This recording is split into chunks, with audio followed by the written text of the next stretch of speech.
Schon wieder verbucht das deutsche Team einen Erfolg. Yannick Flohe hat am vergangenen Wochenende den 3. Platz belegt in Koper. Wir sprechen mit Ingo Filzisser, dem deutschen Bundestrainer, über den Erfolg seines Teams in der laufenden Saison. Dieses Interview wird präsentiert von Bächli Bergsport, Etrefort und Petzl. Ja, Ingo, du bist seit, würde ich sagen, einem Jahr jetzt Bundestrainer der deutschen Mannschaft, des Kaders. Und jetzt so im zweiten Großanlass mit dem Team unterwegs. Wie sieht deine Bilanz aus jetzt am 3. Tag? Es ist natürlich die Heimeuropameisterschaft. Wir haben große Erwartungen. Wir wissen, was die Athleten dieses Jahr geleistet haben. Yannick seinen ersten Bowler-Weltcup-Sieg. Hanna zweimal Zweite im Bouldern. Die Saison ist lang, das darf man nicht vergessen. Es ist relativ spät im Jahr.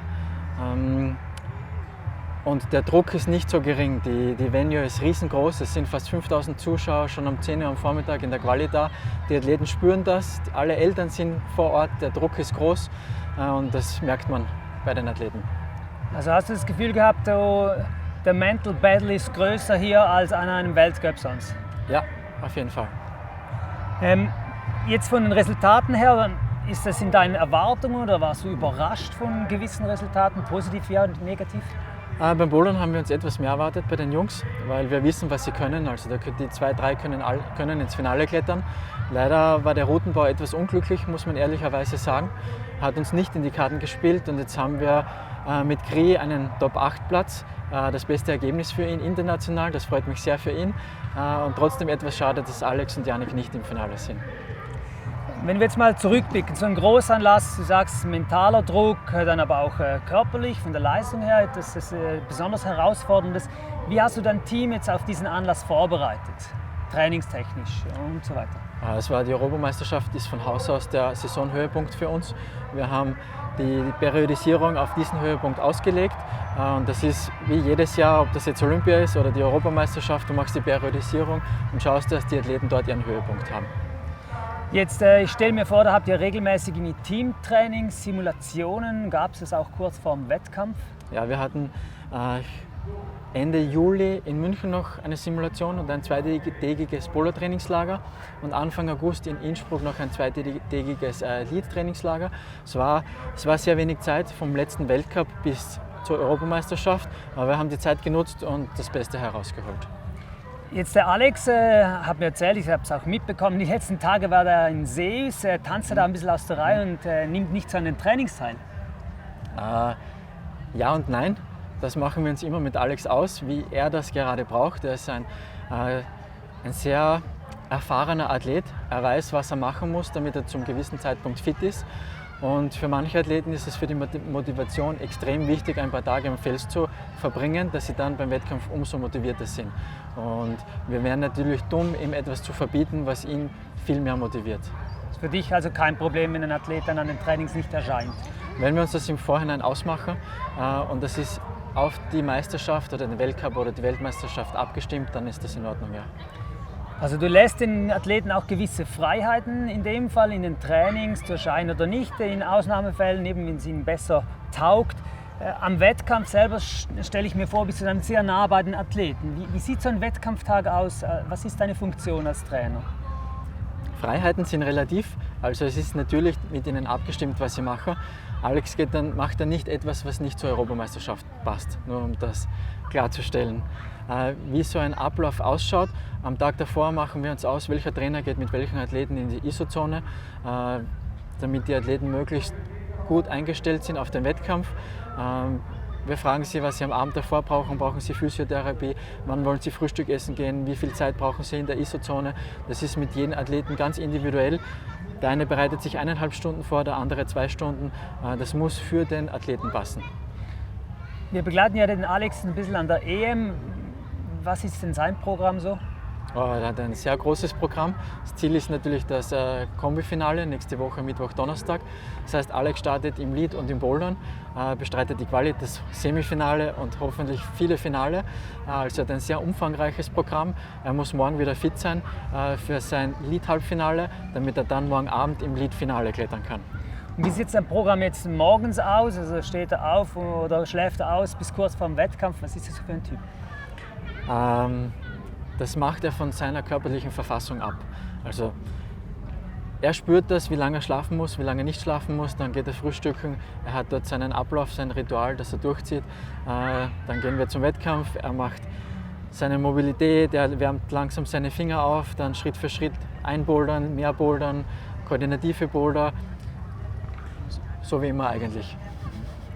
Jetzt mal global betrachtet, ein bisschen weg von der EM. Wenn man das deutsche Team jetzt in der Saison verfolgt, hat man gemerkt, die haben irgendwie, ist da auf Schweizerdeutsch der 20er runter oder Klick gemacht. Was ist da passiert? Es ist viel passiert.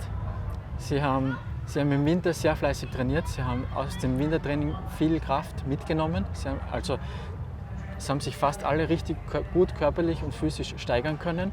Und der Schlüsselpunkt war dann nur mehr im Kopf, dass sie selber gemerkt haben, sie können das an die Wand bringen. Das war eigentlich das Wichtigste. Ich kann mir vorstellen, dass der Team Spirit auch nicht unbedeutend ist. Wie würdest du den so beschreiben? Er ist richtig, richtig gut. Ich kenne sehr wenige Teams, wo der Team Spirit so gut ist wie im deutschen Team, wo sich die Athleten gegenseitig mit unterstützen, wo sie gemeinsam auf Urlaub fahren oder am Fels fahren. Ist richtig, richtig gut. Macht richtig Spaß. Man hat immer so den Eindruck, wenn man auf Instagram den Jungs so zuschaut, die haben es ganz lustig. Also. Ja, auf jeden Fall, ohne Spaß läuft gar nichts. Wie würdest du beschreiben so das Team? Was sind so die Rollen? Wer ist so die Mama, der Papa, wer der Rebell? Wie ist da die Verteilung? Also der Rebell ist auf jeden Fall der Yannick. der macht sein Ding und zieht das durch. Der Papa ist eher so der Alex, das ist der Älteste im Team. Ich hoffe, er bleibt noch lange im Team. Und die Mama ist eindeutig die Afra. Ist auch die Älteste bei den Damen und passt gut auf die Jüngeren auf. Du sagst, der Yannick ist der Rebell. Was macht er denn so? Der Yannick ist der Yannick. Wenn man ihn kennt, dann weiß man,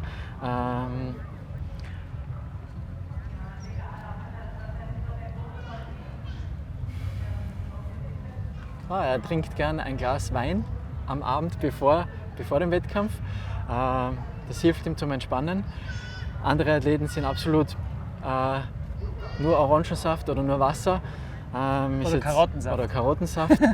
Ganz unterschiedlich. Ja, Yannick ist, der weiß, was er braucht und das macht er. Man muss ihm seine Freiheiten geben. Sehr cool. Jetzt noch mal zurück zum Alex. Eben, hast ihn vorher ein bisschen beschrieben. Wir haben gestern mit ihm gesprochen nach der Quali. Und das wusste ich gar nicht. Er hat mir gesagt, er hat es noch nie in ein Boulderfinale an einem Weltcup oder eben Europameisterschaft geschafft.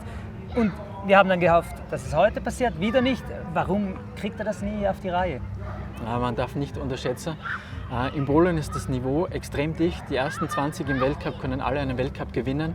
Da hängt es von einem Versuch ab, ob du im Finale dabei bist oder nicht. Heute kommt noch dazu, dass der Boulderbau nicht glücklich war. Der letzte Bowler fällt aus der Wertung, den hat niemand getoppt, nur eine Zone beim letzten Starter, sonst nicht einmal eine Zone. Beim dritten Boulder ein Top, beim zweiten Boulder ein Top, also sehr, sehr wenige Tops. Die Runde war viel zu hart und du bist mit einem Top und 2 Zonen ins Finale geklettert und das sollte nicht so sein, war viel zu schwer. Also bist du unzufrieden mit dem Routenbau? Ja, absolut. Ist denn zum Beispiel an einem Großanlass, sind die Routen oder Boulder anders geschraubt als normal, also spektakulärer? Oder?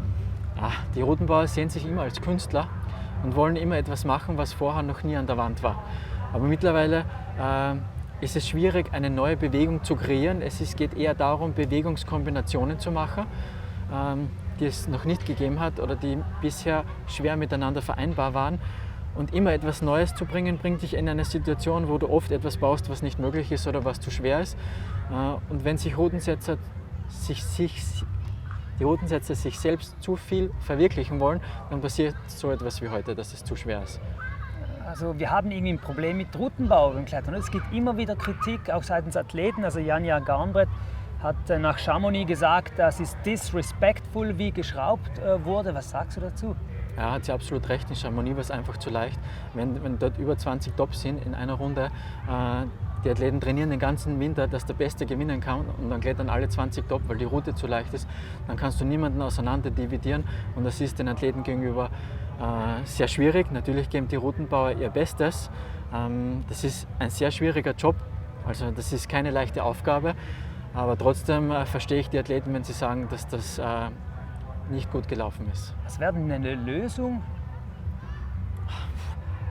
Eine Lösung ist sehr schwierig zu finden. Einerseits brauchst du Routensetzer, die fit genug sind, um Boulder zu bauen, die für Weltklasse-Athleten wie hier gut passen, die nicht zu schwer sind, die nicht zu leicht sind. Das heißt, das Eigenkönnen der Routensetzer muss extrem hoch sein.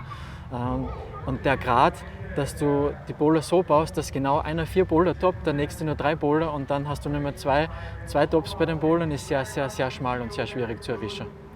Wie gehst du jetzt davor? Die verwirklichen sich, machen kreative Sachen, gibt ja so die Tendenz in den letzten Jahren oder Jahrzehnten schon bald hin zum dynamischen, so Balance, Springen, so Jump'n'Run.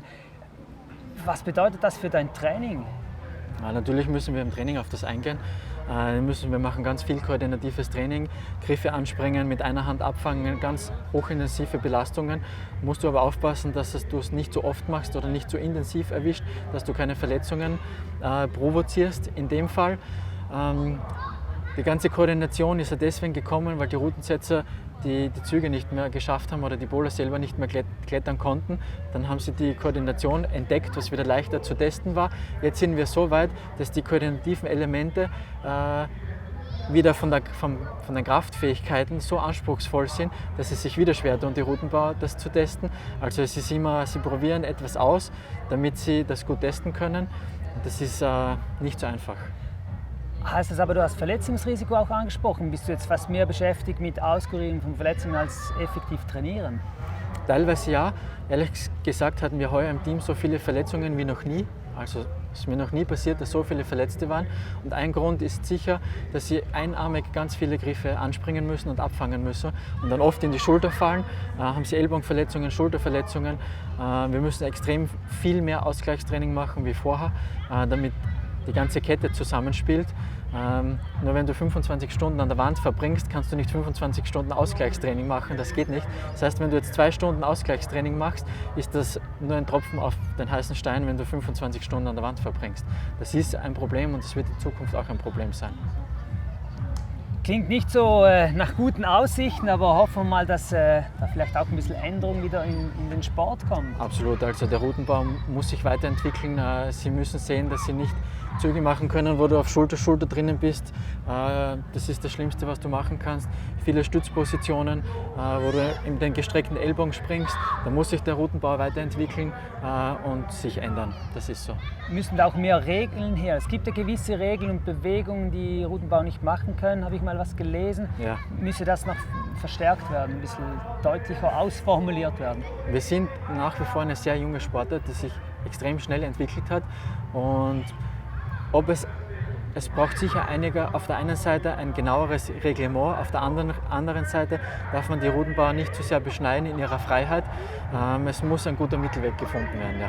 Wahrscheinlich ist auch wichtig, dass die Athleten mit den Routenbauern auch in Kontakt bleiben. Ja, auf jeden Fall. Das Beste, was der Routenbauer tun kann, ist, dass er bei den Trainings dabei ist, selbst mitbouldert, damit er ein Gefühl für die Athleten bekommt. Und dann weiß er, was möglich ist und was nicht möglich ist. Gut, im Hintergrund läuft schon der nächste Wettkampf. Ich würde sagen, wir gehen jetzt rüber und schauen uns das mal an. Ich bedanke mich ganz herzlich für die Zeit und für das Interview, Ingo. Sehr gerne. Und wünsche alles Gute für dich und für das Team. Ebenso und ja, auf zum Finale. Genau, merci.